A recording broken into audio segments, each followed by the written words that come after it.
Good morning. My apologies for the late start to everyone. Now that PQ conference room is appearing.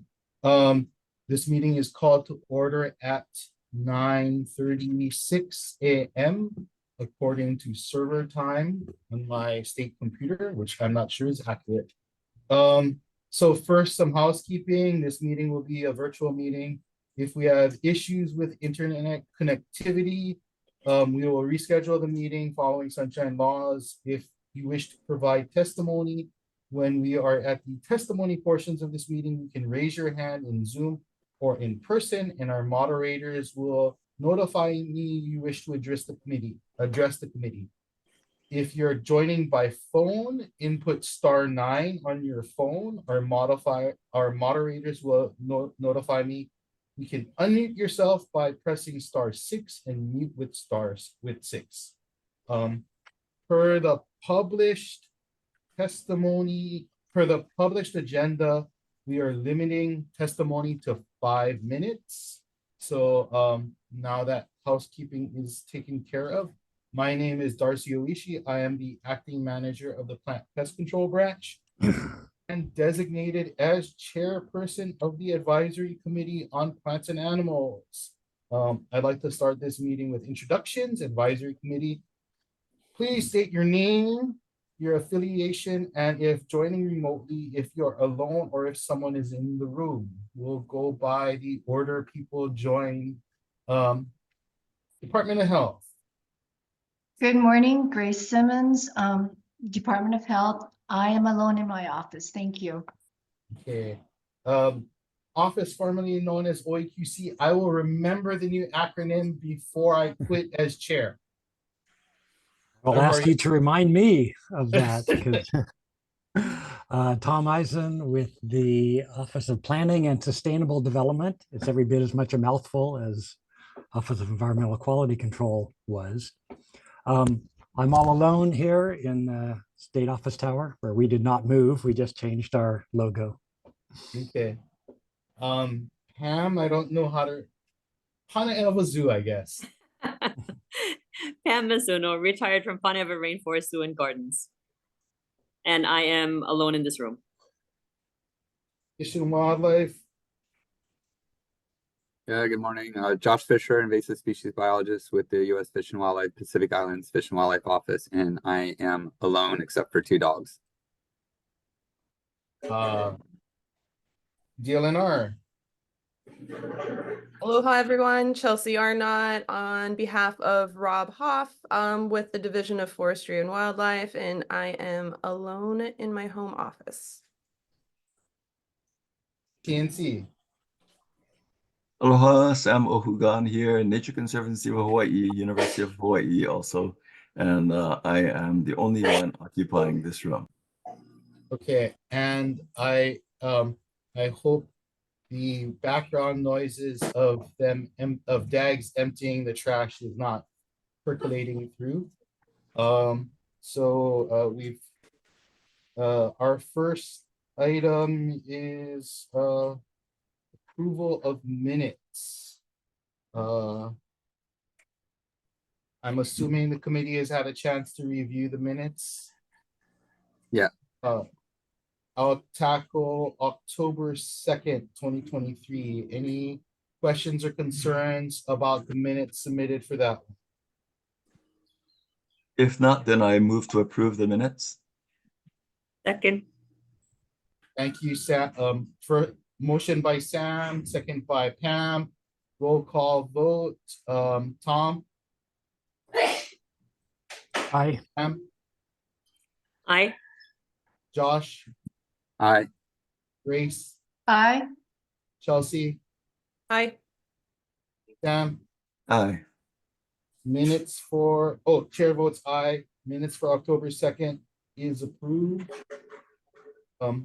November 17th, any questions or concerns about the minutes? I just wanted to verify that the interim rule is published on the HTOA website. can we elevate Jonathan to panelist, please?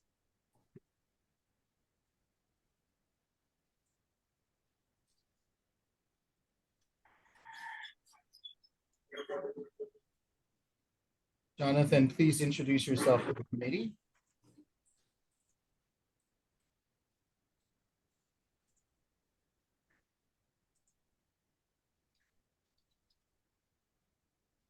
And we can't hear you if you are talking.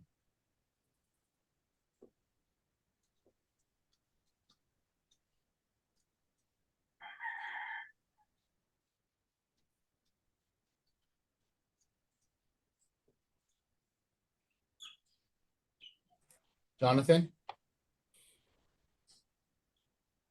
So having technical difficulties.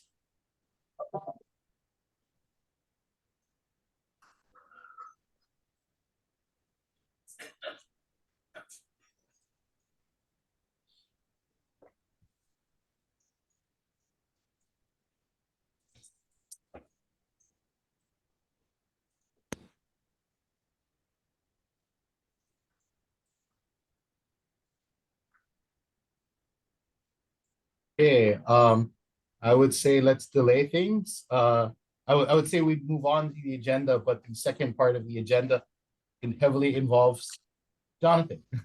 Jonathan, we can't hear you.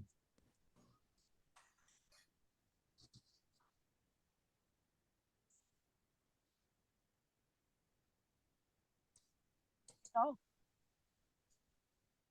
Can you hear me? I hear now. I hear you now. Okay, you guys can hear me now? Yes.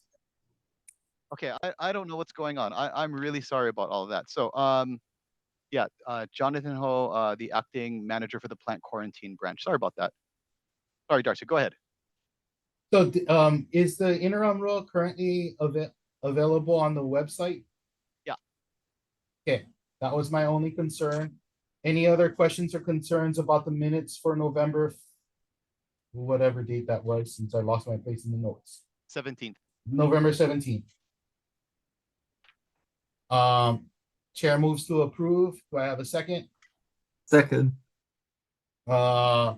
Everyone voting aye, can just raise your hand. It's for say aye. Aye. Yes. Nays. Josh, are you voting or not? Today? Yes, aye. The November 17th minutes. Are you voting to approve? Oh, yeah, aye. Okay.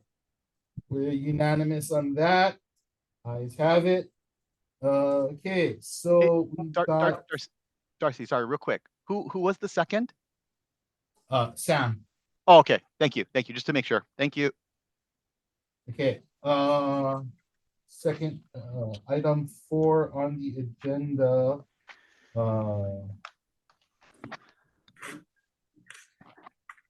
So committee, we have one request that is broken into 2 distinctive parts. For the meat of our agenda, what I would like to do is approach this stepwise. The first part is relating to the declaration of an emergency. So we're gonna handle these separately. Since if we do not find a need for an emergency, there is no need for the second portion. Jonathan, please go ahead.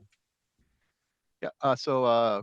Good morning, committee members. My name is Jonathan Ho. I am the acting plant quarantine branch manager.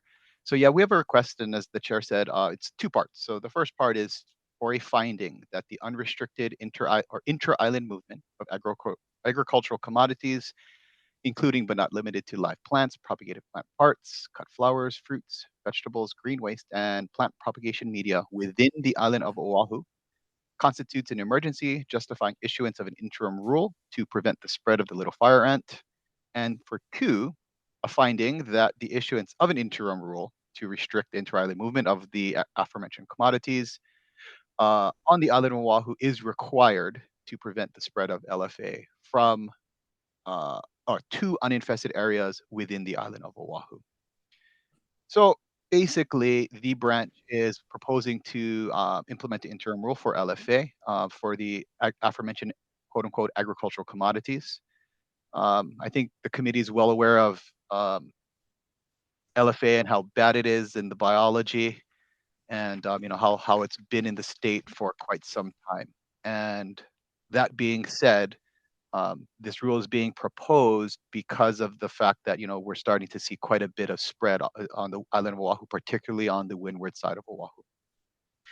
So procedurally, to get this rule through, there is a requirement pursuant to 158.9.5 that an interim rule can be adopted if there is a finding that with the lack of effective rules, there is a dangerous situation to public health or environment that is so immediate in nature that it constitutes an emergency.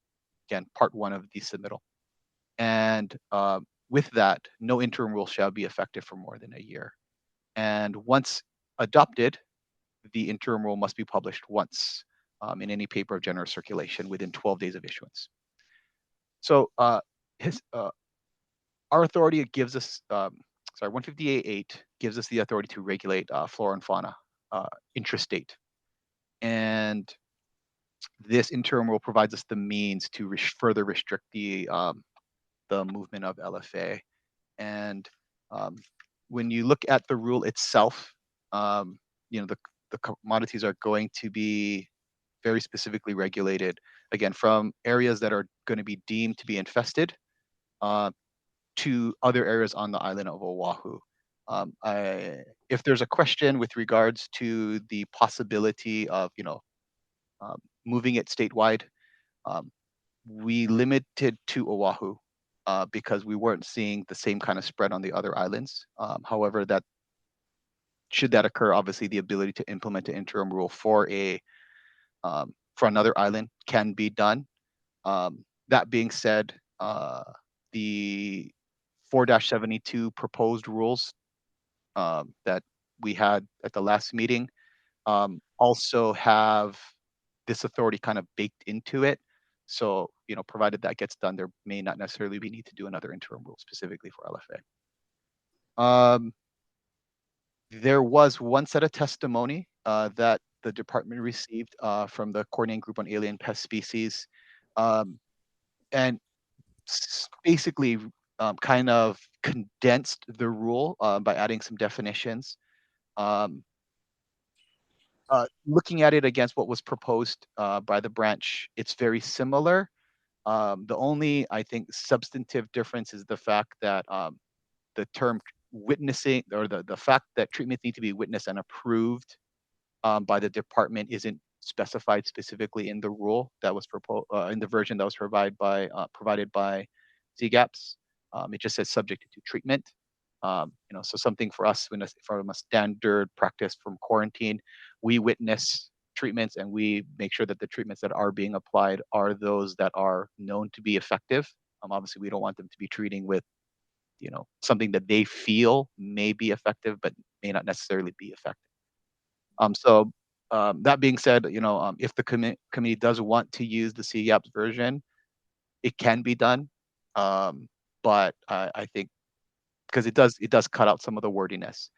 But I think keeping the fact of the witnessing and approval of witnessing and use of approved treatments is, I think, very critical. And if that is added to their version, I think either version can be acceptable. So, yep, that's really all I have. Thank you. Okay, any questions or discussions from the committee at this point? Yeah. Chelsea? Thanks, Jonathan, for that breakdown. And I appreciate the intent of this interim rule and the department recognizing the need to address high-risk pathways for moving little fire ant on Oahu. My initial concern is just the timeline for Chapter 72 and wanting to ensure that that's still on track. As Jonathan stated, this Chapter 72 amendments, and as the committee knows, would address all the issues that this interim rule would address and more for the state. So I just want to make sure that moving this interim rule forward isn't sidelining the Chapter 72 amendments and that process, or even delaying that process? Yeah, so it's so there's only so many people to do the work, and I guess when you're looking at, I guess, time, right, the ability to do something immediately versus managing the procedural requirements to get stuff done. Personally, if we didn't have to do both, and we could, wave a magic wand and get it done, great. That's not the reality. So, I think to meet the I guess the needs of the community, if I think in terms of trying to manage spread on Oahu, and yet still get this comprehensive rule set done. Obviously, it it takes away time from that potentially, because again, the limited staff. But it's not going to impede the ability to move it forward, substantially. It's not like, oh my gosh, 72 can't do anything because of this rule. Once the rule goes into effect, or the interim rule goes into effect, obviously we're going to continue to move forward with the permanent rulemaking to get it done as soon as possible. And Chair, can I just follow up with the timeline? If Jonathan, do you have any idea on how that Chapter 72 is going to move forward? Yeah, so we have all the testimony. I want to say it's like 290 something testimonies. So again, you got to read them all. Some of them are quite specific with regards to some of the concerns that they're bringing up. Some are quite nuanced, and those are the ones that are a little bit more difficult. So trying to make sure that we address all those concerns so that the rule can be presented to the board in a complete fashion so that they can make an informed decision. The next board meeting is March. Yeah, we're not making March because the agenda would be due like next week. Yeah, as soon as it can feasibly be done. I don't want to drag it out any longer than it needs to go. So we're going to make sure that we get this done as soon as possible for everyone, because obviously there's a lot of support and want for this. So obviously that's the department's intent, to make sure this moves forward.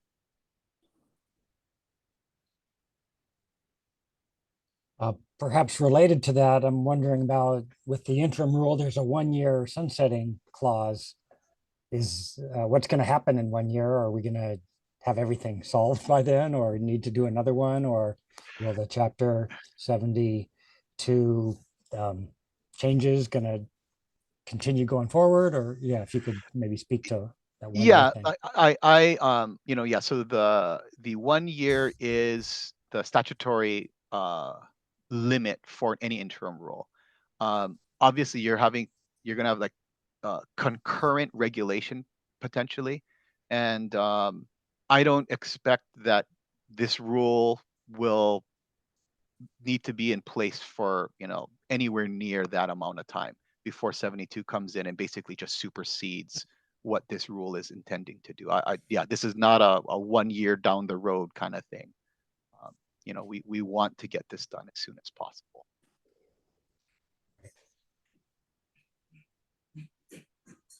Josh? Yeah, thanks, Jonathan, for that. Like the little fire ant, it's a serious pest. And we've been seeing it play out within the state for some time. There are really good methods for localized control, and so the ability to control it when it is small is there. And I do have concern. We're seeing it on Guam, where it's completely throughout the island, so much to the extent where almost instead of preventing it from moving within the island, you're actually starting to have to protect resources from LFA, just like we do here, protecting resources from invasive species that are already established. And so, the need to set up quarantines and really to address this issue is paramount.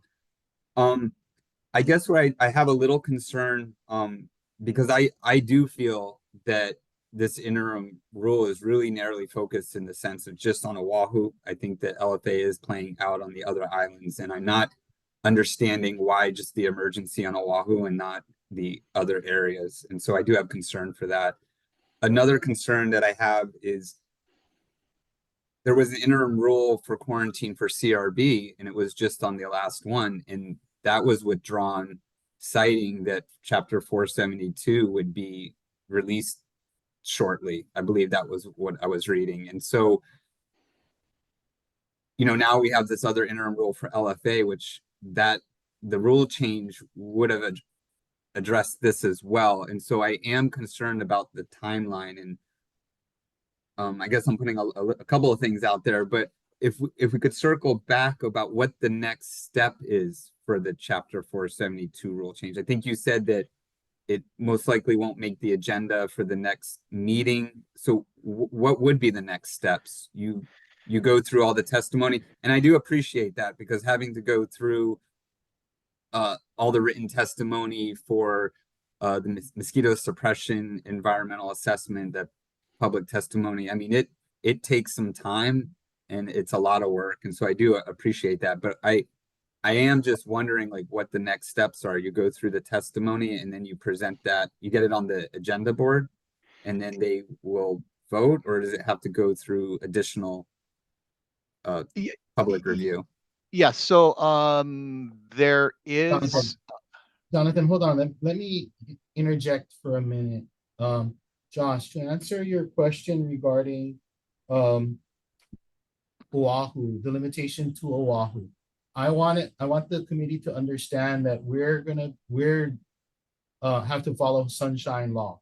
So because the agenda was published for Oahu, I'm open to entertaining discussions as to why it's limited to Oahu, but the motion has to be limited to Oahu.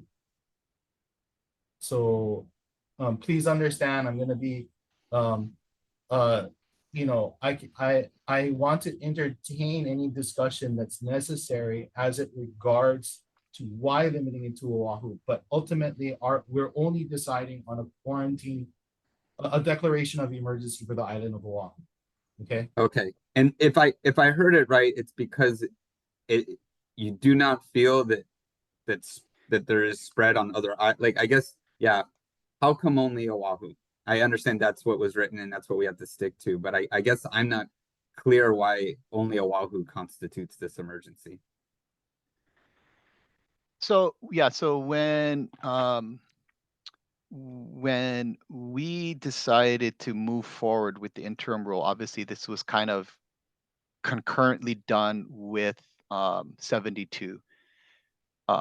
And trying to manage, I think, the immediate threat that we're seeing with LFA spread on Oahu. You're finding all these sites and things like that, especially particularly on the windward side, what we know about, versus I think what you're seeing on Maui and Kauai particularly, where I think the infestations are there, but you're not seeing this kind of rampant known spread as what you're seeing here. And the idea was, by making it very focused and very targeted,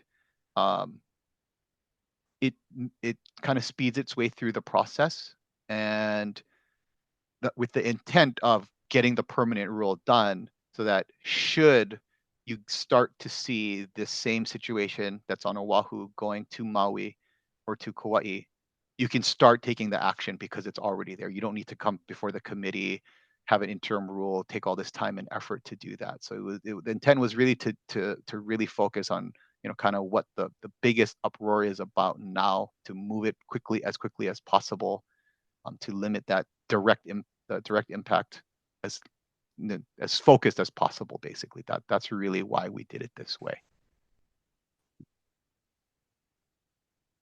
Okay. I guess and this testimony isn't, or I mean, this agenda item is focused on Oahu, and I just can't help but recognize or wonder, before I mean, this situation on Oahu has been playing out for a little bit, and it's because we keep getting the nursery products from the Big Island. And so I'm just wondering, like, that to me seems to be a crux of the problem a little bit. I mean, we're now dealing with this on Oahu, and so I do have concern about the other islands.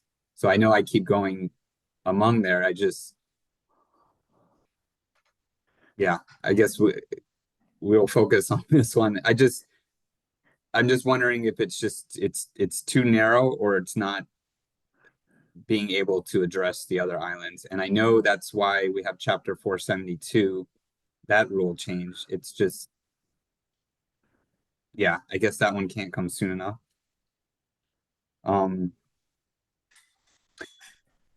I have, if I may ask another question, or I guess, are we focusing on the first agenda item and then, because it's a two-part, right? One is the Correct. I just want to focus on the emergency at this point. on the emergency. So, okay. Yeah, so as Darcy said, it's a if then. So if you don't have the first one, you can't have the second one. So I think that's why it's split up. And then I guess to address the second part with regards to, I guess, what needs to be done moving forward. So basically, for the rule for 72, there is a hearing officer's report that needs to be drafted, addressing all the testimony, and that is what's going to be presented to the board, and then with the rule, and then should there be any changes, things like that, based off of the testimony. So that's what's being worked on now. At that point, it'll be presented to the board. The board, more than likely, will make a determination to move it forward, or they may be concerns, but my guess is that's unlikely. So once the board reviews it, we're going to then finalize everything in standard and Ramsar and make all those permanent changes. It needs to go back to the Small Business Regulatory Review Board. There is an after public hearing requirement for any administrative rule that has an impact to small business. Obviously, the ability to potentially quarantine businesses and prevent their ability to do business is an impact. So those things need to be addressed at the Small Business Regulatory Review Board meeting. Once that's done, it's filed with the governor for the governor's signature. Once the governor signs it, it's transferred over to the lieutenant governor's office, and then 12 days later, it is force of law. So we're in the home stretch, basically. So yeah, that's again the idea of trying to make sure that it gets where it needs to go as soon as possible is there. So, but yeah, and then obviously when the governor signs it and all that stuff, that's we don't necessarily have control over those types of things. I don't see the governor not signing it, but you never know. And then same thing with the board. Can't necessarily speak to what the board will or will not vote upon. Well, as for the first part of today's agenda item, I do agree it constitutes an emergency. Any other questions or concerns from the committee? No, I just want to say that having to deal with fire ants on this island for years now, and having been bitten numerous amount of times while working, I do think it's an emergency.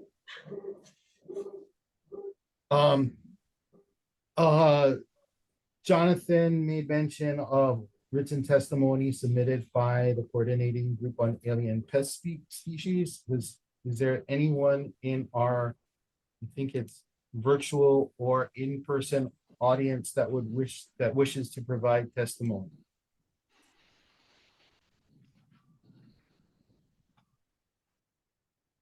Raise your hand.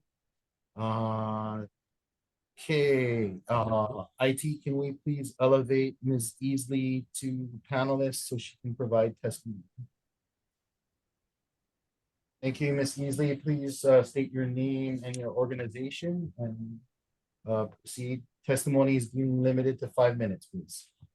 Good morning, Chair. Good morning, committee. My name is Stephanie Easley with the Coordinating Group on Alien Pest Species. My testimony relates specifically to the rule itself, not so much to the, for the emergency finding, I think it is worth noting that I believe that this interim rule goes farther than anything in Chapter 72 and is more impactful. Chapter 72 is limited in terms of quarantines for things for sale, things available to the public by sale or donation.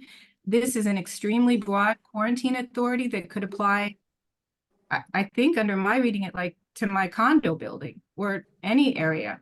So I do see it as different and important. And with respect to the emergency finding, as Chair noted, Sunshine Law limits it to what has been published, but this committee could consider other interim with this expanded authority that would be effective for a year.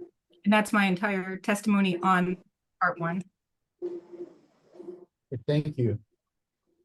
Anyone else would like to provide testimony?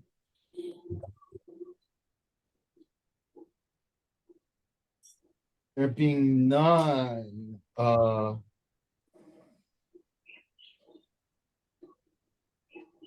have a motion. I do have a.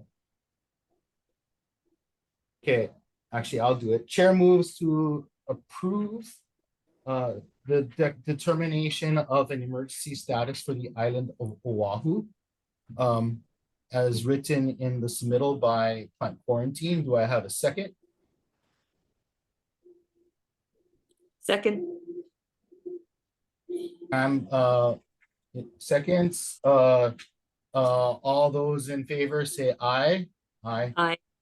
Aye. Chelsea? Aye. Oh, okay. Ayes have it, unanimous. So item 2, Jonathan, you have the floor for the actual rule change. So the rule is quite broad. I guess the idea that it's more broad than 72, I'd have to look at it. I didn't think, I thought they were essentially the same. But anyhow, we're regulating those specific commodities within the island of Oahu. It does note, I mean, it looks odd in that, inter-island movement necessarily isn't regulated, but obviously you can't move it to the port because that's within the island of Oahu. So that's kind of why we're limiting it to Oahu. So it does have that benefit of basically restricting inter-island movement. But yeah, it's those specific commodities. And then again, we're going to require treatments that we witness and approve. That depending on the extent of the infestations, that's probably going to be the biggest impact to operations, depending on the amount of items that are moving and which areas are infested. But other than that, that's kind of how the rule is set up. Jonathan, if I may ask a question, and this might be my unfamiliarity with some of the authorities, but it is focused on agricultural commodities. I know that green waste was included in there. What about like a tractor? And if a tractor was to be moved within the island from an infested nursery? Right. So that's where it's going to get really, I guess, sticky to some extent with regards to where the actual authority to regulate things are. So we can regulate so 158 gives us the ability to regulate flora and fauna. So hence, we put, green waste, all these, flora items. So we all understand that LFA is not necessarily it's an atypical pest in that it doesn't have a traditional host where, like it's, sugarcane or coconuts for coconut rhinoceros beetle. You have very specific plants that would move the pest. LFA and koki, basically, we found them on everything, cars, what's the good one with LFA? The shingles on Maui. So you have all of these other things, a tractor, for example, where they could have LFA. So that's where you have this kind of weird gray area with regards to managing that particular movement, because I don't believe it's very clear. And I don't believe the authority for the department to regulate like everything moving. I don't think we have that authority statutorily. You'd have to obviously work with a particular landowner or property owner to manage that kind of stuff. And then it gets into, I guess when you think about movement in of itself, we could then conceivably require the movement or inspection or treatment of everything moving anywhere. And I don't believe that we have that authority. If you find it to be infested, that's the one issue, right? During the course of your inspection, you find something to be infested, you obviously gonna prevent the movement of the pest, but to unilaterally require non-agricultural goods to be subject to treatment without a finding is going to be sticky at best. So that's where koki and LFA are kind of hard.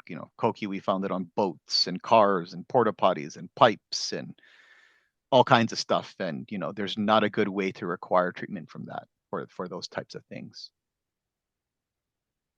Okay. Maybe related to that, I'm wondering how, the implementation is. An area has to be designated. How do people in that area know that they've been so designated and thus have some responsibility? And do they even know what those responsibilities are? Yeah, so basically what it boils down to is we're going to need some type of mechanism to to determine whether, well, I mean, maybe not a mechanism to determine. We're going to utilize either complaints, inspections, or whatever to, hey, you know what, this place may have LFA. And obviously at that point, we're going to go follow up to determine whether an area is or is not infested. Because that's really the crux of the issue, right? Does the area have LFA, and is that the commodity that we're finding that has LFA, is it originating from that area? So those are the kind of the two things that need to be done. Once you've determined that, we're obviously going to work with the particular landowner or whoever it is to ensure that they're going to be using best management practices, treatment, all those types of things before any goods leave the area, whether it be either us witnessing or whatever that may be, before stuff leaves. Because the reality is, if they're infested and they're ongoing treatment and they're not moving anything, LFA isn't going to necessarily spread. Really, it's either human driven. They don't fly, like thankfully, like CRB and things like that. They don't fly. They don't do a lot of that broad movement. They basically walk their way out, unless it gets onto, like Josh said, in unintended carrier potentially that's been sitting out, or you have like host material such as plants and things like that may be infested and are leaving. So that's how the intent is we're going to work with the landowner. And again, if they don't want to allow access and all that types of stuff, we have the authority to enter the property through a warrant process, and then obviously make those things occur. And Jonathan, is that just by decree? So it's just a determination by HDOA. So for instance, maybe this property or neighborhood is infested, and it's just like it's like once the inspection happens, it's just determined. Like, how is that quarantine established? Right. So the intent is really, the way we do it now is we do very systematic or very thorough systematic surveys. Basically, your peanut butter or files or whatever. You're going like every 10 to 30 feet, depending on the property type, throughout the entire property, right? To determine where the LFA are, or where the LFA are on the property. So for example, if it's an incipient infestation, you can delimit. You're going to know the specific area, and it may or may not be in production, but it's written broadly so that you can manage specific areas within a property, not necessarily the entire property. And if so required, an entire property. So then say the entire property is completely infested, you can't find the boundary, you need to start working your way out, so be it. But if it's something very limited, maybe it's a single bench or a single greenhouse, obviously, you can take action to mitigate spread from that. So that's kind of why it's a little broad, to give flexibility to be able to manage the ultimate goal, which is obviously leaving property. So that's kind of why it's written that way. And so H2A just designates it like through that The way that, inspection. yes, we're going to work with them. We're going to determine and then mitigate. We'll obviously work with PPC and stuff like that, but we'll work with a treatment plan. And then depending on what they plan to move, we'll coordinate all that stuff with them. Grace, you have a question? Yeah, I have a follow-up question. I heard, Jonathan, you said that you would be utilizing public outreach and just getting the word out to these potential landowners. Or do you have enough staff in your branch to follow up on these sites? Will you require additional funding? Again, how is enforcement going to be implemented? Yeah, so one of the challenges is that so right now there is really only a real handful of places, and we're dealing with it. It's not optimal. Having more staff would be helpful right now to deal with this, but we've been working with within the tight confines of what we have. Should it start to explode and we start finding LFA all over the place, you're getting into dozens of particular sites. I think we're going to start running into some potential issues with regards to managing some of the treatments and things like that. Without knowing, I guess, how big that may get, we'll have to kind of, I guess, revisit that point. It's like, so, say we start finding, 500 sites on the island of Oahu, there's, our maritime section is 13 people. We're obviously not going to just say, forget imports and only do LFA. Obviously, right. Yeah, I think, preventing stuff from coming in is probably more important than trying to manage spread. That's not to say that managing inter-island or inter-island spread isn't important, but bringing in a new pest, red imported fire ant, or, I don't know, whatever, Asian longhorn beetle, gypsy moth, whatever it may be, we don't want anything new to be dealing with. So if it gets to that point where it becomes very unmanageable, obviously we may need to reassess how we're going to deal with Oahu and the continued implementation of this rule. Because again, if it's everywhere, is that effort spent going to be really worthwhile with the limited resources? And how much resources would you need just for inter-island? There's been some bills at the legislature about licensing, nursery licensing, and conservatively, based off of some of the information we've seen with USDA with the potted plant nurseries, at least the ones that we were aware of, and kind of the idea of managing LFA or actually any pest in general. We were thinking, I don't know, was it like 80, 88 people? So basically we would double plant quarantine just to do this program. And, with, the need for facilities and, all that stuff, it's like, like $20 million, so basically, yeah, what we're doing statewide, you would have to basically double it. just to manage a lot of this agricultural stuff. So yeah, it's a conundrum that I don't necessarily have the answer to at this point. But we can't do nothing. And I think that's kind of the goal of quarantine, right? Is to try to prevent the spread as quickly as possible. And, hopefully, Oahu is really limited only to the windward side, and then the windward sites that we're finding, we'll be able to find them quickly and then start mitigation measures so that it doesn't further spread. Because I think obviously, like Pam said, we don't want to have everybody have to deal with LFA for years and years. And hopefully we can find a way to, make sure that Pam doesn't in the future get stung by LFA. Darcy will go find some special biocontrol or whatever, but all of that stuff needs to happen. But right now it's I think that immediate nature of trying to contain Oahu at this point from what we know. Kelsey, you have a question? I do, and I appreciate the other committee members because my past questions they brought up, so I think we're all on the same page with the information. I did, to the capacity question and designating an area quarantine. If Department of Ag is understaffed, which most of us all know is true, is there ability once an area is designated as quarantine that a partner organization could assist the Department of Agriculture? I've had some unclear conversations about what quarantine actually means and who's allowed to go into a quarantine area once it's been designated.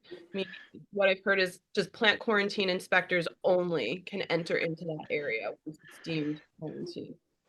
So it really depends on, I think, the specific function of what's being asked of a partner. So for example, to certify that a treatment is done appropriately and the treatment is done, or that the treatment is something that the department would approve, that's obviously a regulatory function, right? We don't do it, you can't move it. And obviously that's something I think we don't want to do.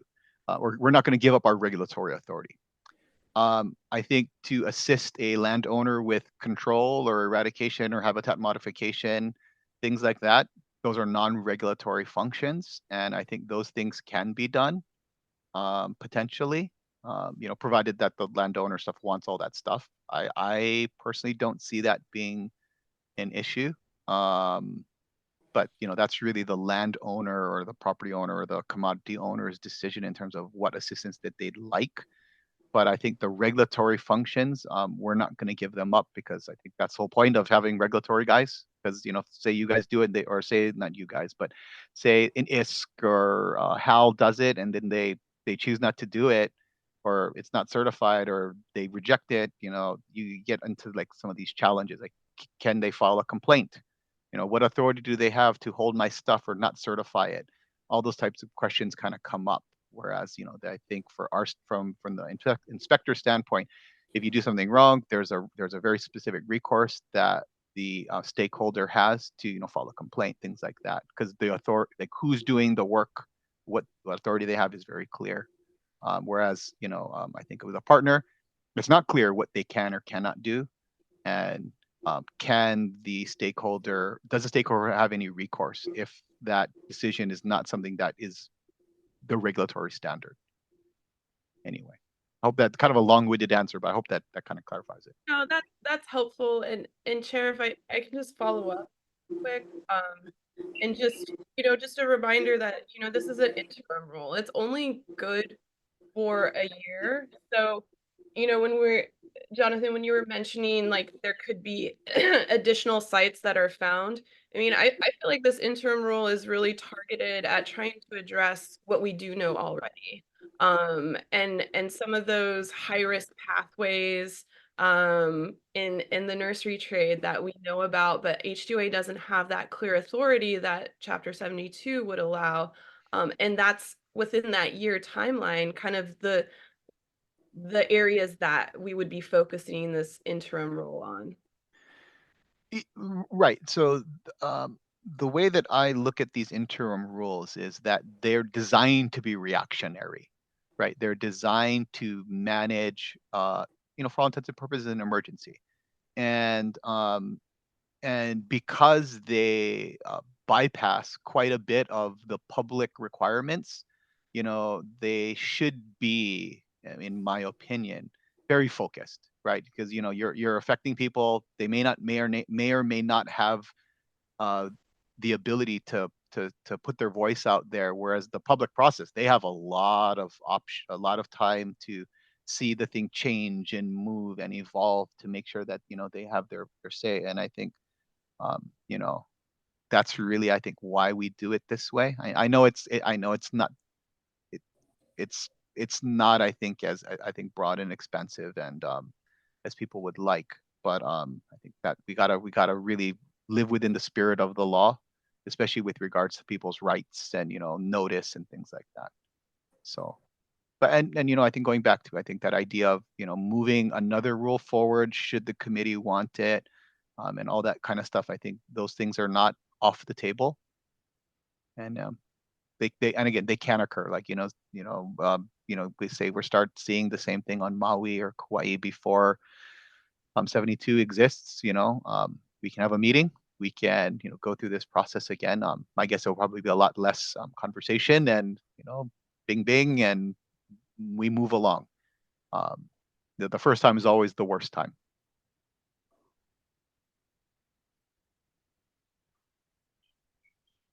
Josh? Chelsea, did you get the answer? Are you done? Yes, thanks, Josh. Okay, so looking into the interim rule, just first, one of the questions I had was just around I guess the certified nursery. So there is an exemption related to that, and I was wondering if you could just talk a little bit what goes into that. Like when I was reading up, I guess there's an annual fee for a certified nursery, you know, once a year. And so I was wondering if you could just talk a little about what that program is, what are they looking for, and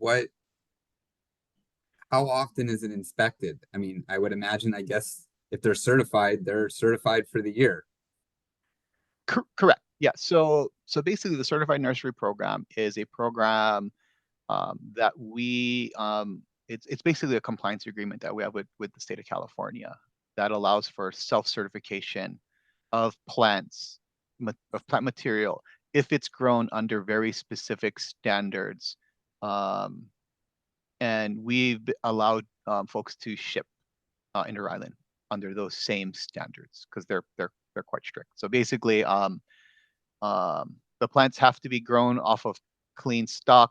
Well, okay, let me this back. So the program is really designed around nematodes, specific nematode species that we have in the state.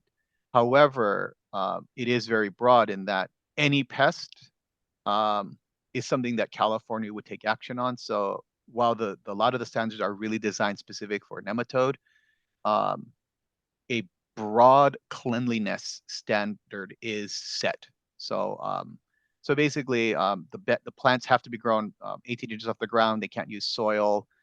They have to be separated either by distance or through a physical barrier from uncertified plants.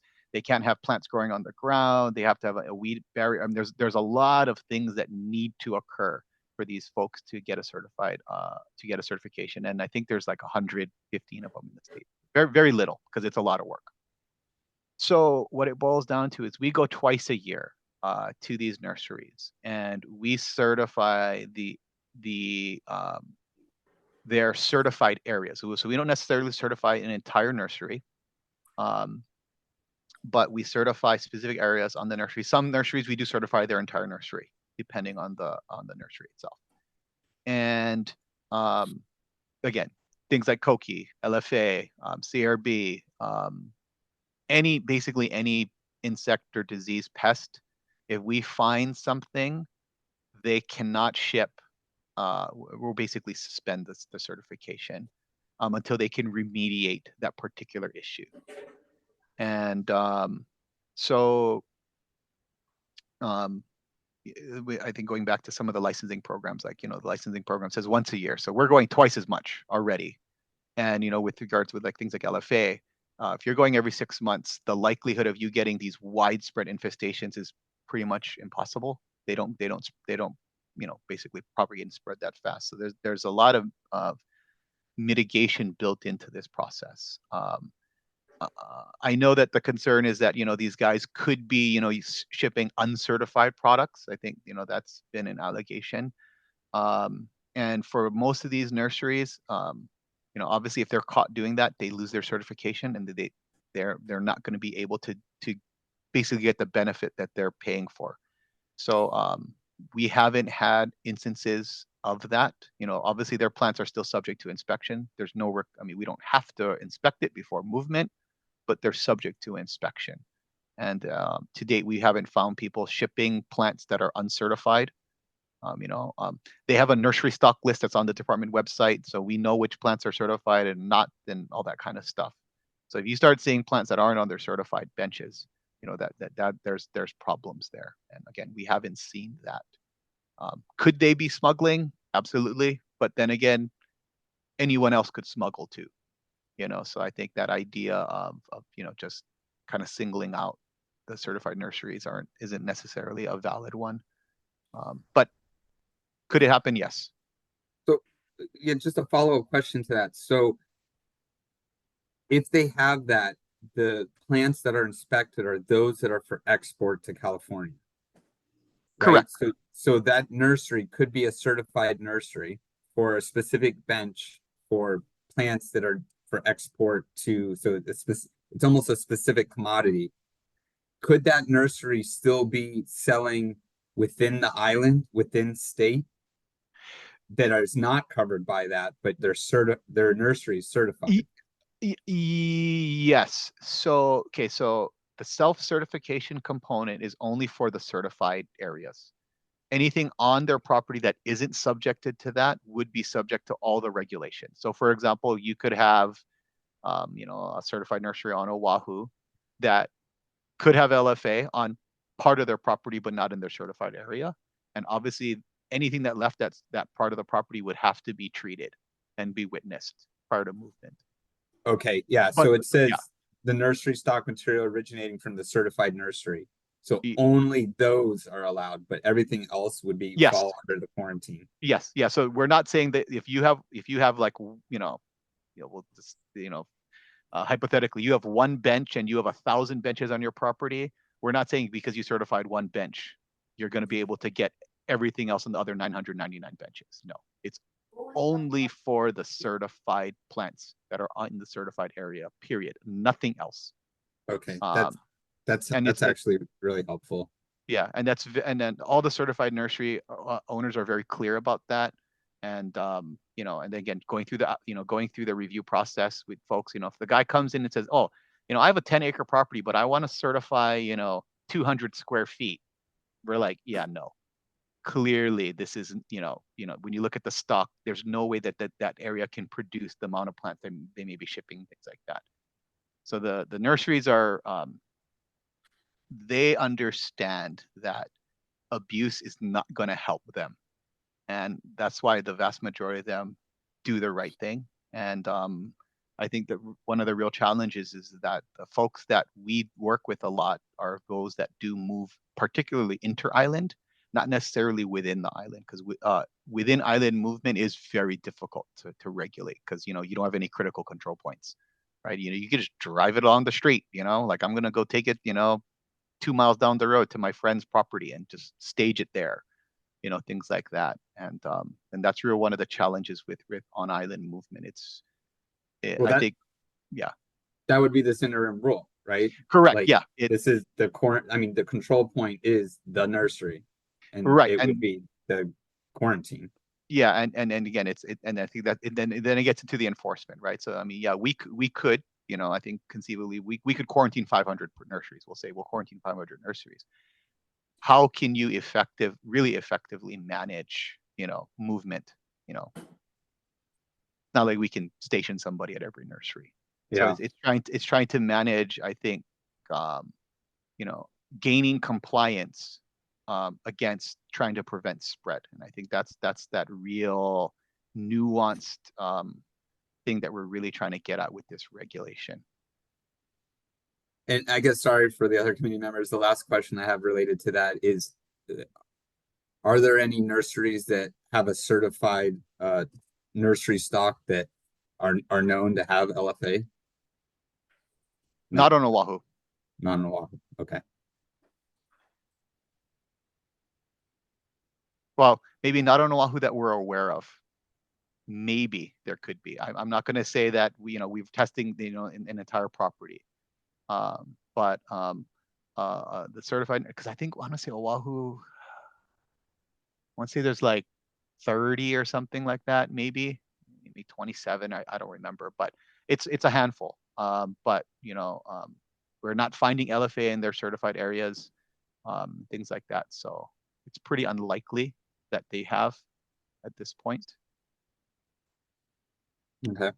But yeah, but that we're not going to be absolute. But we're trying to do some like, for all intents and purposes, sentinel surveys throughout the island, to really determine how infested or how infested or not infested Oahu is. And that's a manpower issue, but we're trying to do that because you really, one of the things that we normally do with interim rules is we do comprehensive surveys prior to really try to, again, limit what you're regulating. And I think with LFA, one of the challenges is that it moves on everything, and it's very hard to detect. And so in this instance, right, I think we're seeing again a lot of this spread on Oahu, particularly on the windward side, and so when we haven't quite seen that elsewhere at this point, so we're coming through with the rule to really kind of hopefully nip that in the bud.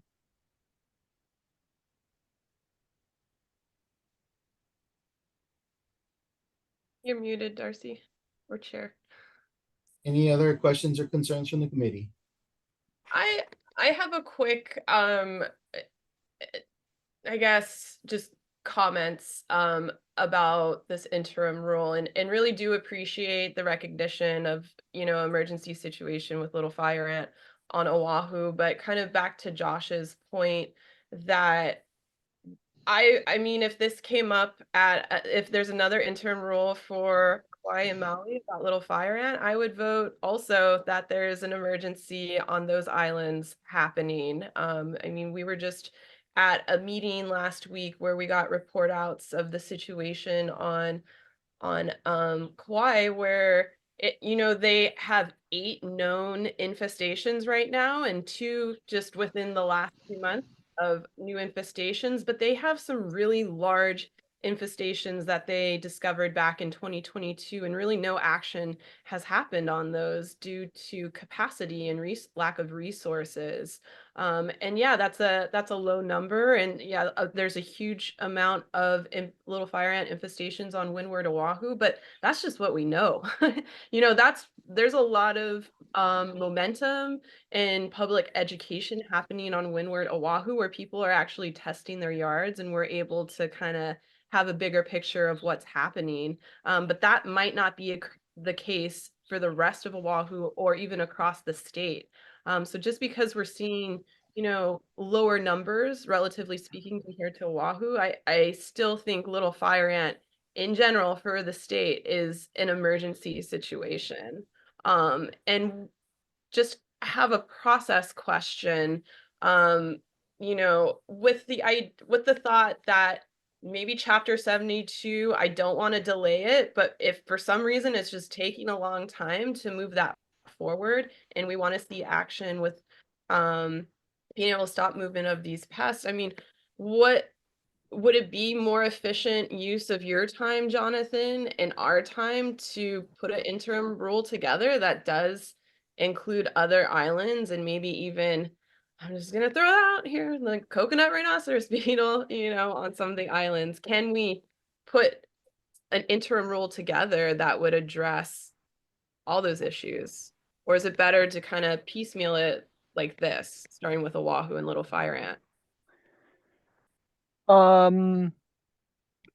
I guess you could. There's the I think from the standpoint of, okay, when you look at the statute, right? The statute says if there's a finding that's so immediate in nature that constitutes an emergency, and that is what the committee determines, it could be done. There's that would meet the legal standard, at least as to my understanding. And then obviously, you know, we'd present it to the chairperson for the approval.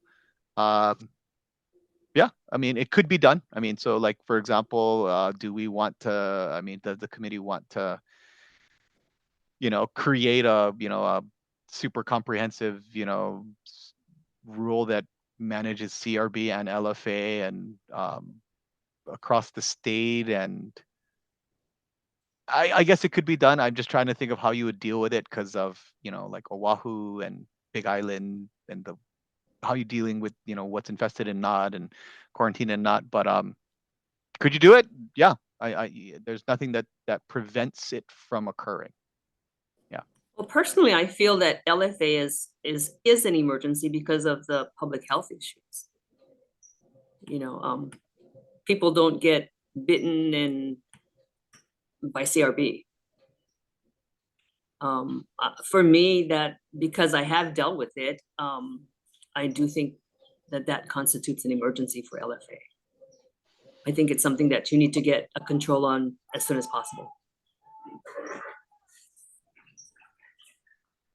Yeah. Okay, let's see. How do I lower my hand? There we go.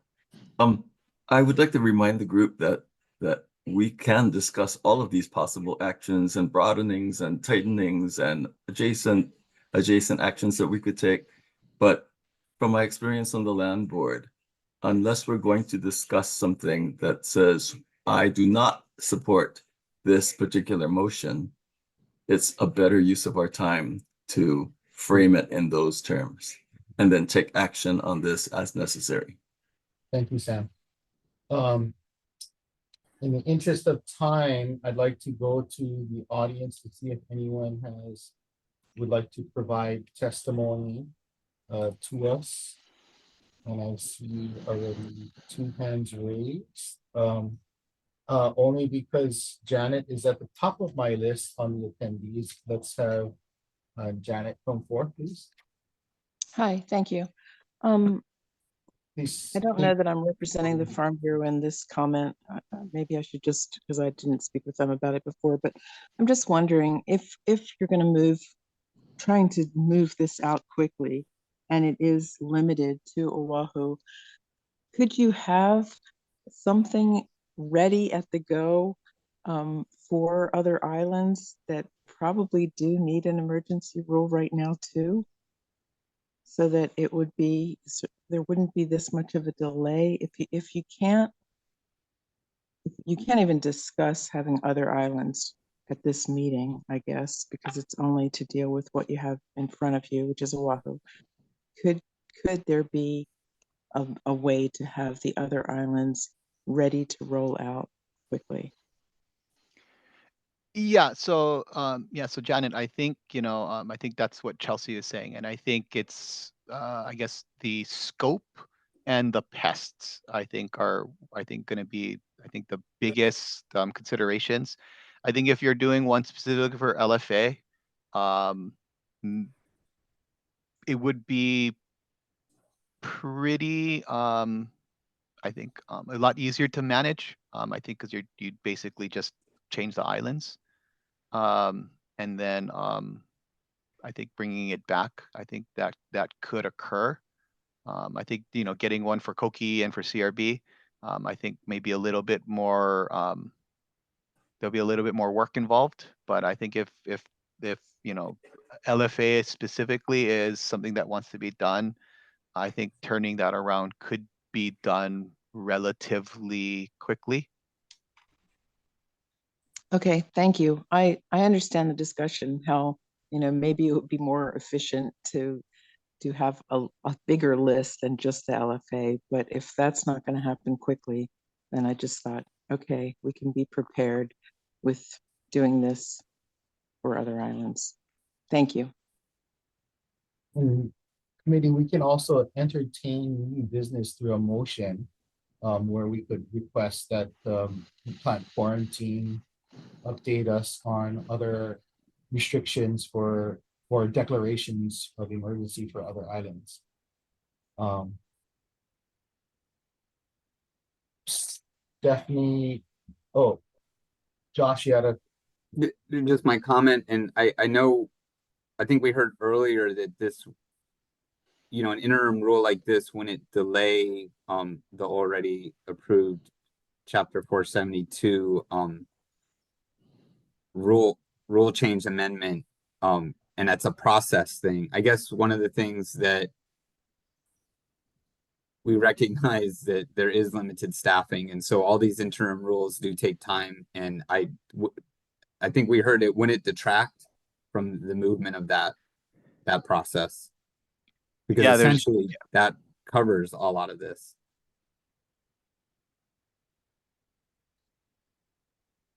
Okay, Yeah, I see that's a confirmation. not to dissuade anyone, but yeah, but at the same time, right? I think the if that's what's that's what's requested, obviously we'll work on it. We're not going to say no to work. I would love to say no to work, but yeah, if that's what the committee wants, we'll do it. And and again, I think understanding that LFA is bad. Nobody wants LFA all over the place. There's no question about that. And I guess what's the best way to go about ensuring that depends who you ask. And I think there's, I think what you can do legislatively or administratively versus I think their actual ability to actually do whatever those things are. That's, I think, kind of where the meat and potatoes of all of it is. And it's trying to kind of find that way in the middle to do both in the best way possible. And, I don't think they pay any of us enough to figure that one out.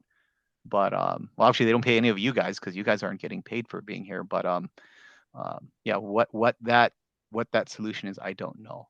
But, I think that's kind of the way that we came about it, trying to be real limited, try to get that, that real broad statewide authority through the administrative rules where everybody's kind of seen and, kind of went through everything, get that going so that we don't have to kind of keep doing this more than we really need to.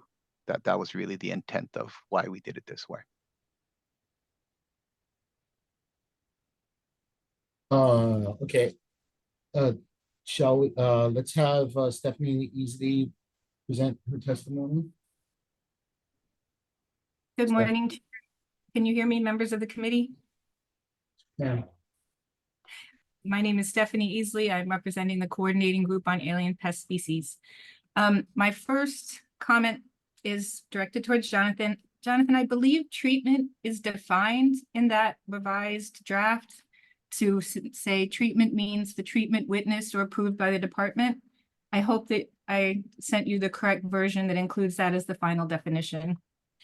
Sorry, that was my fault. I misread it. You're right.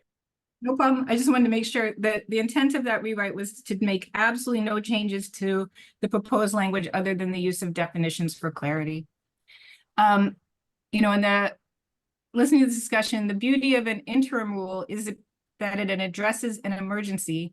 And if this committee passes this and the chairperson signs it, then it takes immediate effect for 1 year and then provides the opportunity to sort out other things. So I hope the committee keeps the real urgent status of what's going on in Oahu in mind, and then takes additional steps if that's what the committee thinks. But, this interim rule process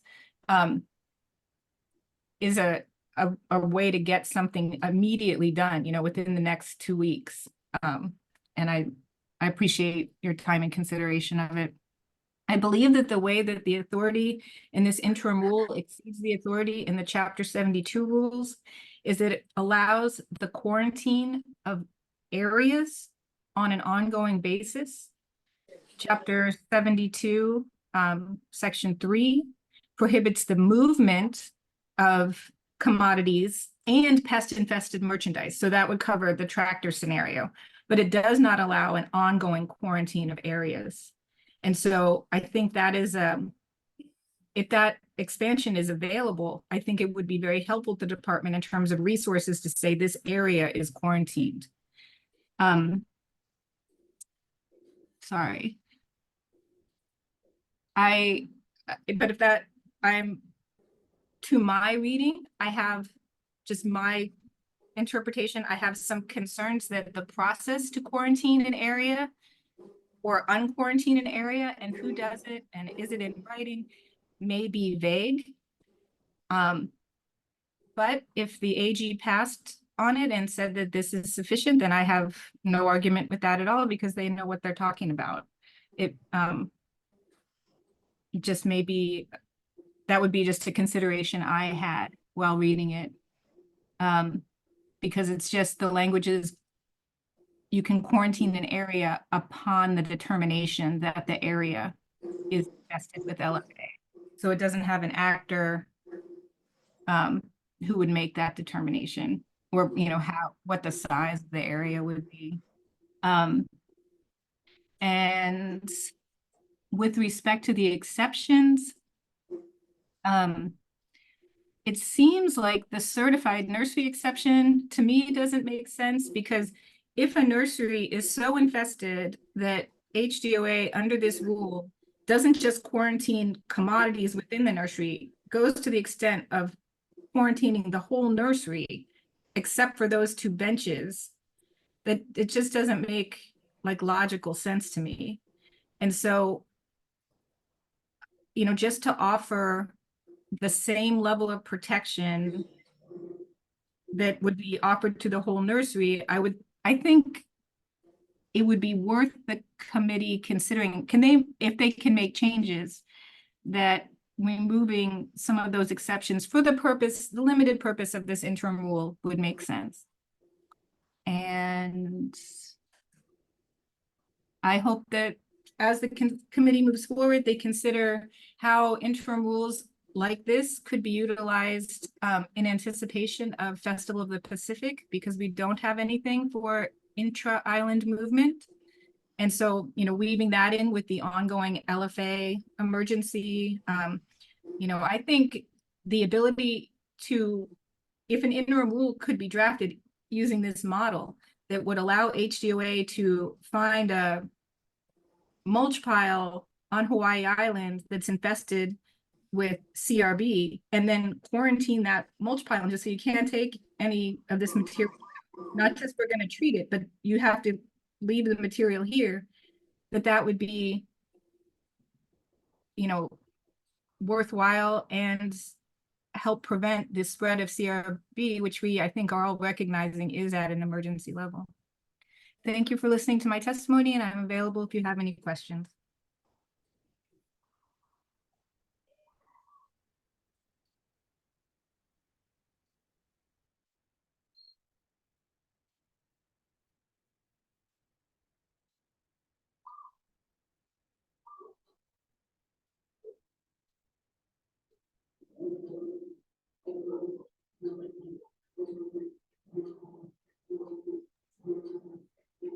You're muted.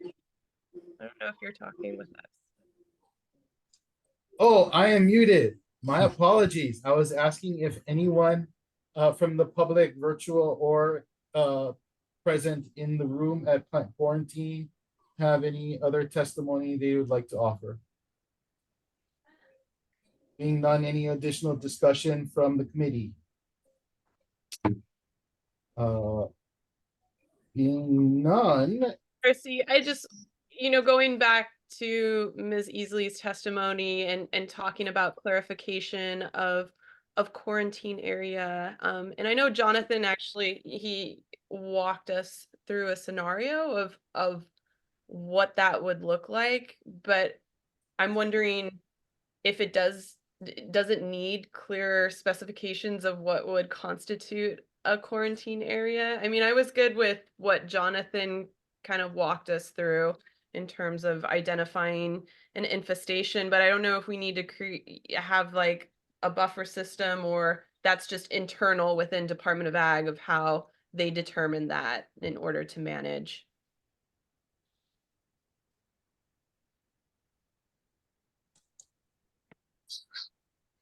Yeah, so I mean, I guess when going through the rule, the interim rule, the intent was, I think, to obviously get this done quickly, and I guess with that idea of and I guess with that idea of trying to manage the area with respect to in conjunction with the I guess the property owner, and again, that idea of a lot of nuance with regards to what specifically you're quarantining, how you're quarantining, and stuff like that. I think we were really looking at it for all intents and purposes as to be a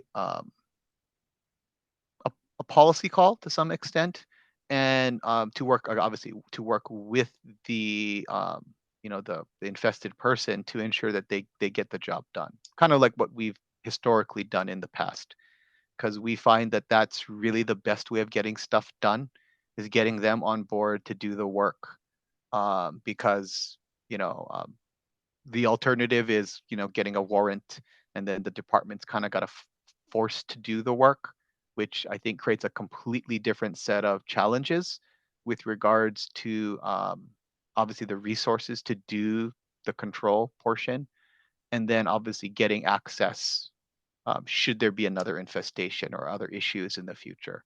That antagonistic approach really hasn't served the department well, and we obviously want to reserve that ability to for those, I think, quote unquote bad actors, the folks that don't want to play ball. We have a recourse, right? I think that's really the intent of this, and I guess could we spell it out more? I'm trying to think of how we would do it. I think but at the same time, I think that process of us working with them hand in hand, obviously, because a lot of this, we're not getting private property access or anything like that. So, I think at that point, if they're letting us on, they're obviously willing to work with us. And if they're willing to work with us, that's the best way to get through this, is, getting on board, determining if it's infested, and then you can start taking action, as opposed to, going through the court process, which obviously delays things. And we don't necessarily want to do that unless we really have to, but that should be the exception. Anyway, it's yeah, I guess there's no real good way about it. I think from the standpoint of trying to get it done, and with giving some flexibility and authority at the same time. Questions? Gosh, on the comment related to, sorry, Chairman. Go ahead, John. In regards to the flexibility, I can appreciate that, and not, coming off as antagonistic, but at the same time, I've seen that approach with Koki on this island, going back to, I don't know, 15, oh my gosh, longer, 17 years ago, working on a Koki infestation at a nursery. And I recall, really working with the nursery. They wanted it to be done a certain way, and it really limited the ability to just jump on the Koki frog situation. And I think that we still have issues with Koki to this day. And I think there's a limit to the flexibility. I guess that's what I'm saying. That at some point, it's beyond the nursery, in the sense that the damages are beyond just focusing on a particular property. We're talking about the entire state or entire island. So I just wanted to say that. I'm in agreement, Josh, with that idea that, obviously, working with someone, I think within reason, right? I think we're not gonna, I think in the past, I can't speak to what happened back then, but I think the reality is, I think now, with so much heightened awareness about the problems and seeing, and I think part of it is, I think people are really able to really see what the issues are now. I mean, everybody has social media and YouTube, and there's so much more access to information. I think, you have a much more aware constituent base, and they're asking for different things now. And I think because of that, obviously we need to rise to meet that, that need. And again, working with folks, I think, makes sense, but there's a limit to what we're willing to accept. For example, like, this is the treatment protocols. Obviously we have a little bit of play, but if it comes to a point where, like, oh yeah, we don't want you to do this, or we don't want you to do that, and it's like, dude, we can't do anything, then sorry, this is what we're this is the recourse. So I think we have But to do that as well. I wanted to, ideally, we're gonna finish this before I have to take a bathroom break, okay? So why I like entertaining the broader discussion, we need to hone in on, as Sam reminded us, what we can take action on, which is the Oahu situation as approved by our declaration of constituting an emergency. So do we, so I'm going to file a motion at this point, okay? And my motion is to approve as Plant Quarantine wrote where is my script? The interim rule, as written by Plant Quarantine. While I like some of the suggestions, submitted by CGAPs, I do want to limit. I have concerns about capacity issues for the department. Sorry, I'm making my own motion more difficult. I will revise I'll save my comments as part of comments first. So chair moves to approve the motion, the submittal as written by Plant Quarantine. Do I have a second? Is this to include definitions? No.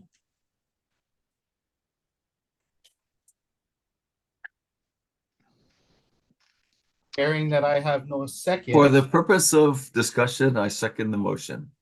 Okay, let's open to the discussion. So my concern is with the definitions, is that first I like the flexibilities. I heard what Josh, you said about your concerns over being overly nice. As a program who functions on being nice, we do both need a stick and a carrot. And sometimes, and oftentimes in my experience, the carrot works far better. Are we using the appropriate carrots? That may be debatable, but I do have concerns over, based upon the overall discussion on a desire to expand these declarations and to have more interim rules in place as we go forward with the permanent rule. I do have concerns because of capacity issues on addressing the definition for treatment, which would include language about witnessing by the department, since there will be a point where we do not have capacity to witness treatments.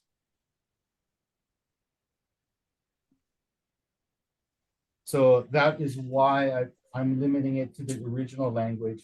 Do I have other discussions? So Darcy, Yes, Jonathan. both versions. So the version that CGAPS has provided is essentially the same as the one we have. It just has the definition. Yeah. So Okay. it just has definitions, and I think so. I guess the reality is, I think the title, I guess to me the only functional difference is that the title that we have, while quite wordy, it really tells everybody exactly kind of what's going on, what's regulated, who needs to do what, where's what island's affected. The CGAPS one, if you read the entire rule, it does cover it. So it's not like it doesn't cover it. but I think Okay. you got to. Donna- So I think they're kind of they're one and the same, and Do we whichever protocol have- you guys want. Adequate capacity.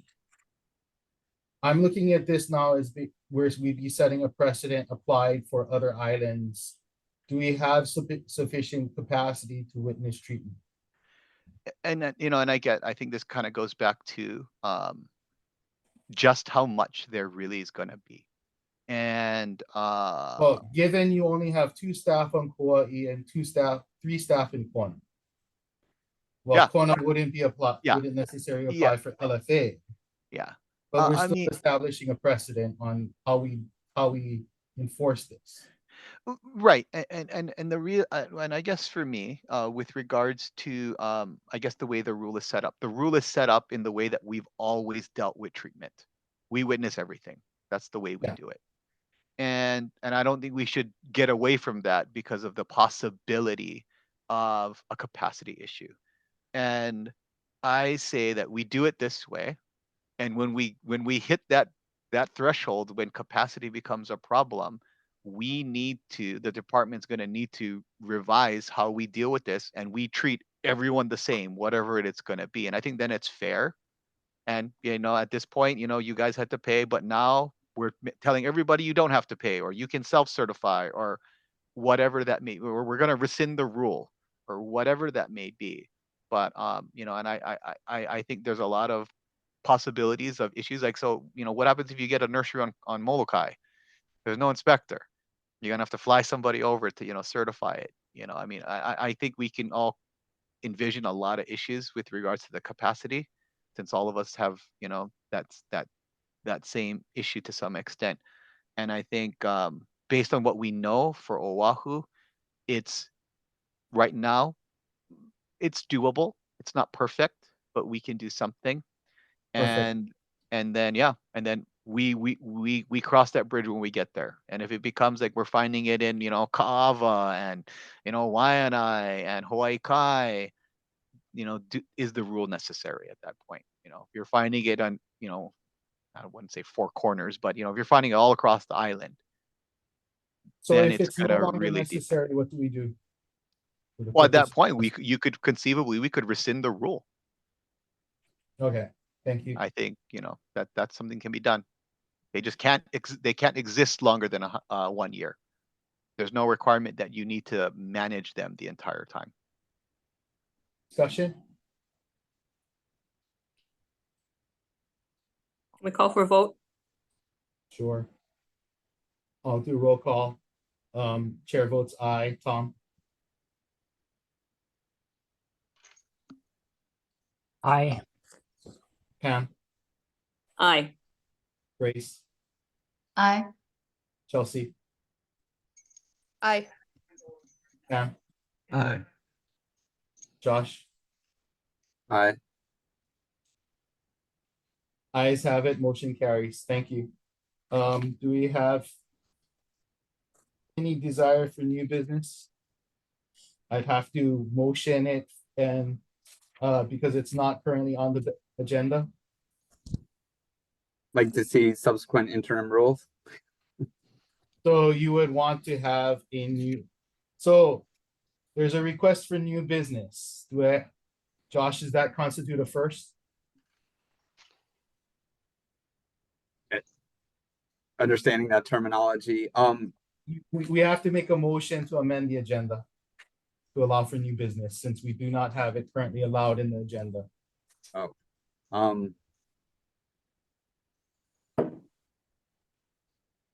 I guess potentially, yeah. I'd like to see potentially interim Do we have a rules motion or a motion. making a motion?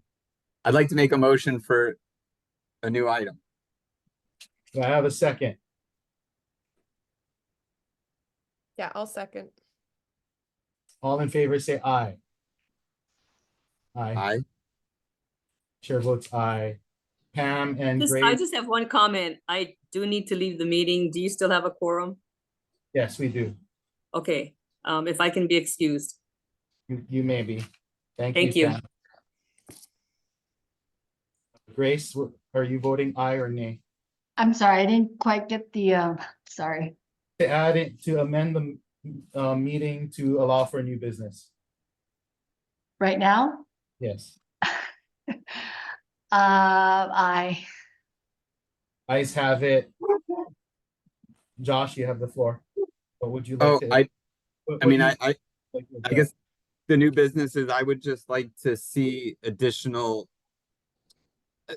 I would like to see additional measures for the other islands. I think that LFA is an issue on the other islands. I think the best time to address such things like is at the earliest stage possible. I understand that there is that flexibility or trying to balance things, and so I guess just putting on the table, it would be nice to understand the threat and if it's warranted for such a similar rule for the other islands.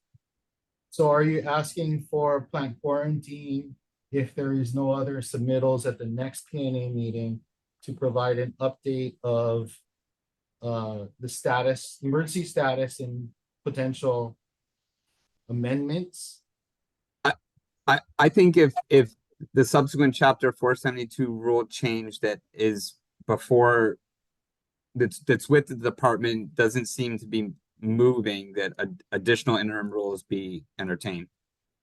So an update of the existing rule change and the need for potential interim rule language.